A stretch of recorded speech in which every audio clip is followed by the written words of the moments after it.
Damai sejahtera Allah Bapa, Putranya Yesus Kristus, dan Roh Kudus memenuhi hidup kita di hari ini, Senin 15 September 2025.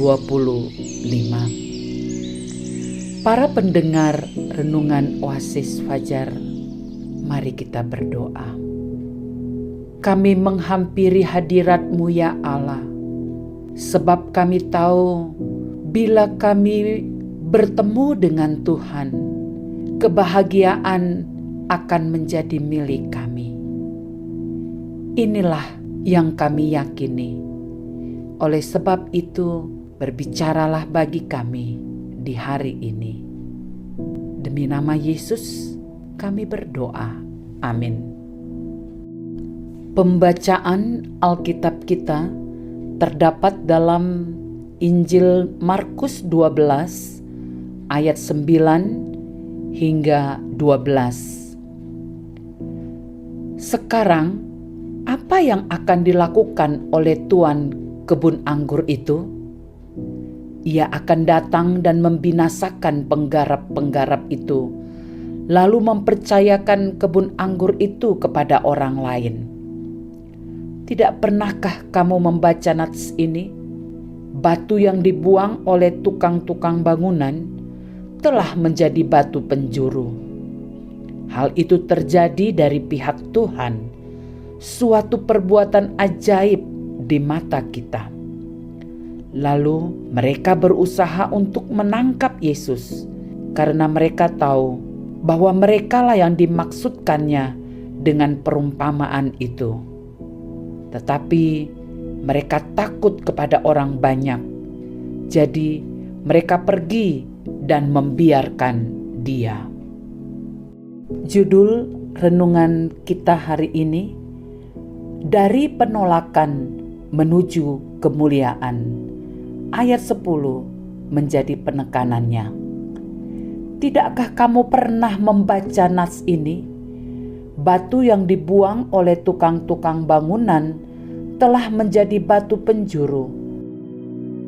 Saudaraku, pada dasarnya penolakan itu bersifat menyakitkan. Mungkin ada kita yang pernah mengalami penolakan, seperti ditolak dalam hubungan, pekerjaan, pelayanan, bahkan dalam keluarga sendiri. Sebagai orang percaya, Tuhan memberi harapan bagi kita bahwa penolakan bukanlah akhir, melainkan awal dari rencana Tuhan bagi kita. Mengapa demikian? Pertama, karena penolakan adalah bagian dari perjalanan hidup orang benar. Yesus Kristus Tuhan kita pernah mengalami penolakan oleh umat-Nya. Ia adalah batu yang dibuang oleh tukang-tukang bangunan. Namun, penolakan itu bukan karena ia tidak layak, melainkan karena manusia tidak mengenal siapa Yesus. Terkadang kita juga mengalami penolakan, bukan karena kita tidak berguna, tetapi karena orang lain terbatas untuk mengenal siapa kita. Mereka tidak mampu melihat nilai berharga yang Tuhan tempatkan dalam hidup kita. Yang kedua, Tuhan sanggup mengubah penolakan menjadi kemuliaan. Batu yang dibuang itu justru menjadi batu penjuru. Penolakan tidak membuat Yesus gagal dalam misinya sebagai anak Allah.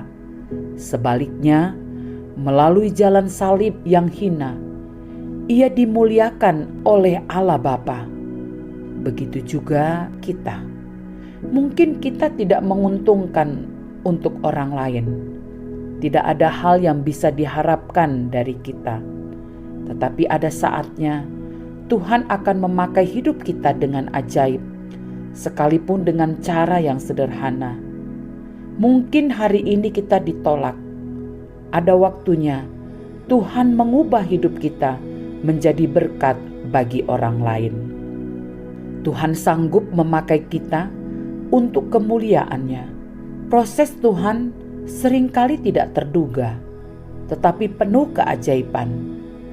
Markus mencatat bahwa hal itu terjadi dari pihak Tuhan, suatu perbuatan ajaib di mata kita. Artinya, ketika Tuhan bertindak, hasilnya selalu melampaui pemikiran manusia. Kemuliaan sejati bukan datang dari pengakuan manusia, tetapi dari tangan Tuhan. Penegasannya, percayalah bahwa Tuhan tidak pernah menolak orang yang dikasihinya. Jangan pernah menyerah ketika ditolak, baik oleh orang lain atau situasi keadaan di sekeliling kita, bahkan mungkin pelayanan kita. Lakukan yang terbaik, andalkan Tuhan, dan izinkan Dia berkarya dalam hidup kita. Saudara-saudaraku, mari kita berdoa.